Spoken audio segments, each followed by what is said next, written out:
Chapter 12. Attainment of the Spirit.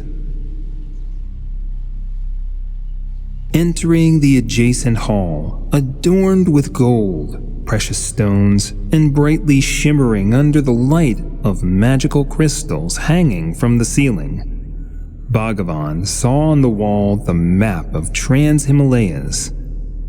It marked all the halls and labyrinths of the underground city, great libraries housing the sacred books of all times and nations, all the great knowledge that once emanated from the circle of Kailash priests and was transmitted to humanity by its hierarchs, the great masters of mankind. The map indicated laboratories where mysterious and enigmatic experiments took place. There were repositories where bodies of all races and nations representing Earth lay in a lethargic sleep. Giants and dwarfs, Atlanteans and Lemurians, blacks and Chinese, the genotype of all Earth's inhabitants were stored here. Also marked on the map was the southern entrance to Trans-Himalayas, through which aspirants from Tibet, China, and India entered. Bhagavan, however, entered through the northern entrance, located in the sacred cave. The southern entrance was located at the source of the Brahmaputra. It was situated beneath one of the waterfalls formed by the Brahmaputra at the beginning of its course. The water flow concealed the passage to the mysterious grot. The Trans-Himalayas itself extended from the sacred mountain to the Brahmaputra.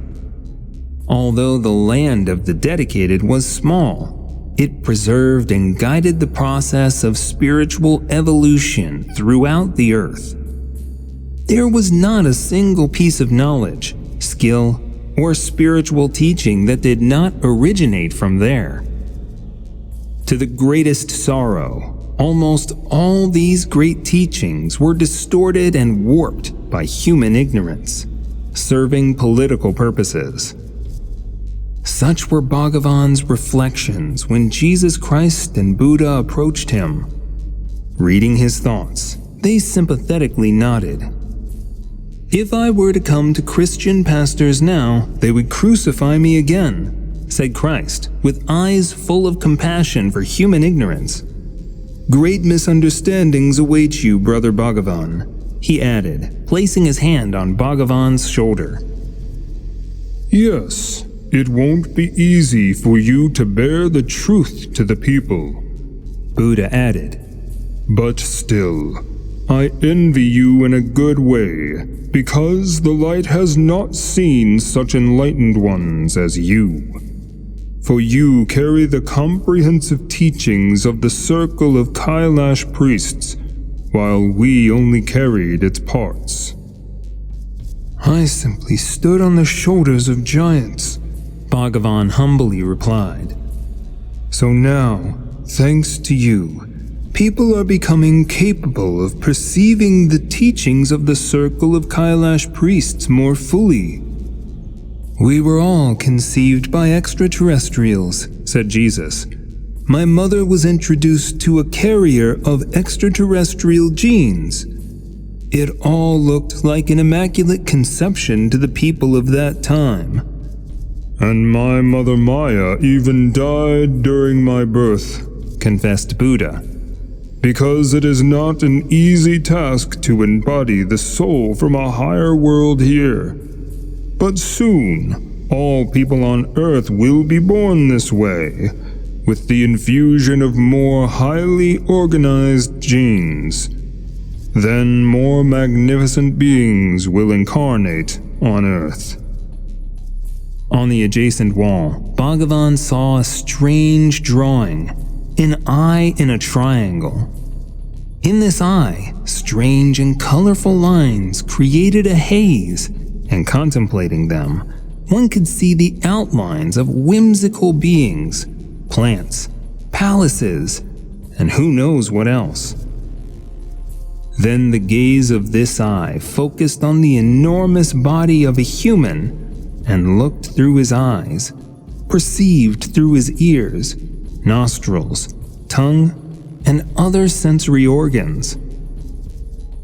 This is how ancient magicians saw the structure of a human, said Buddha. The eye in the triangle is the human himself, his consciousness, spirit, a spark of the absolute. The consciousness of a human is in the nirvanic world, in non-existence, in primary emptiness. And from there, all of us look at the world through these impoverished physical bodies, through their somewhat blind eyes, somewhat deaf ears, through weak sensory organs incapable of perceiving the surrounding world in all its grandeur and diversity. The triangle in which this eye resides signifies the three fundamental properties of consciousness: attention, through which consciousness perceives the world, will, governing attention, and grace as a channel connecting our individual consciousnesses with the cosmic Father, the universal consciousness. And in each moment of such union, we experience bliss, joy from the dissolution of the finite, limited in the infinite. And we experience this grace in prayer, in meditation, in samadhi, added Christ. But many sleep in the identification with what they see in this world, with the body, with feelings, with the mind. But these are just glasses or microscopes through which you observe the world. Therefore, I often told disciples, "Stay awake, for the kingdom of heaven is near." That is, do not identify yourself with the body with imagination. Remember that you are consciousness, spirit, temporarily residing in this body, in this world. Do not attach greater importance to this world, and this body is nothing more than a prison of your spirit. While a person sleeps, considering himself the body, continued Buddha, considering himself the fiction created about him by other people, considering himself German, Indian, having such parents, such a profession, such education. His attention is involuntary. The external world controls it, turning the person into a puppet. He is made a soldier fulfilling the international duty in war, a builder of a bright future for the state, an appendage of machines. But a person, realizing himself as consciousness, spirit, can manifest his will and begin to control his attention, directing it to self-awareness, to God. And then he will become free, attain enlightenment, nirvana.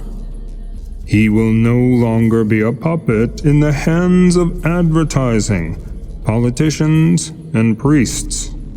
Truly so, supporting Buddha's words, Christ added, "You are to carry this knowledge," said Jesus, placing his hand on Bhagavan's shoulder. "Your time has come to save this world, my brother." "But we will be with you," Krishna added, joining them. "Just tell my devotees not to repeat my name in vain.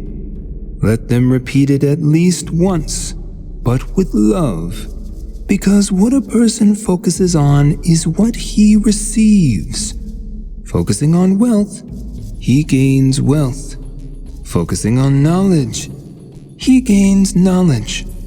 Focusing on fame, he gains fame. Focusing on oneself, on that center from which his attention emanates, he discovers himself, his true self, and through him, through his awakening, he discovers God." Gathering together, the hierarchs of the circle of Kailash priests headed to the meditation hall, illuminated by the light of lamps and filled with the smoke of incense. They sat in a circle in the lotus position and entered the state of Mahasamadhi, dissolving in God, so that by discarding their self, they become it. In the meditation hall were the bodies of Christ, Buddha, Krishna, Kathumi, El Morya, Muhammad, Bhagavan, Zoroaster, but their consciousness was no longer in them at that moment. It was dissolved in the light of divine grace.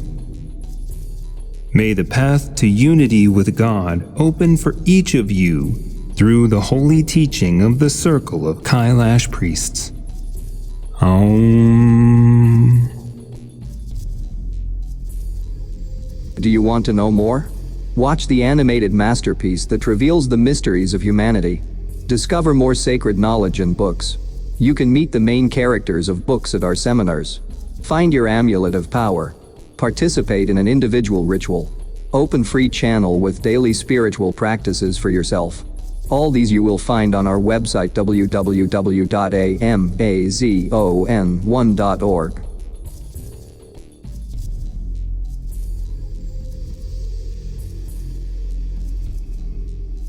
In our extreme times, when the fate of the entire planet is at stake, it is crucial for the knowledge of angels and benevolent spirits to spread as quickly as possible, globally, and reach thousands of people.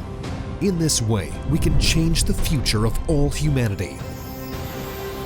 Which is why we are addressing you, dear soul of light. Spread the knowledge about our wise books and films. Share links to videos or cartoons. All of this is available and free. Invite women to individual practices, webinars, and seminars. And the Great Spirit of Light will help you and your family. It will direct an enormous amount of energy to fulfill all your desires. Benevolent spirits and angels will assist you and your loved ones in all matters. A thread of light and love extends from your heart to the hearts of thirsty women, and the creation of good and the dissemination of enlightened knowledge throughout the world begins. Become part of the mission of light. Help people, and God will help you.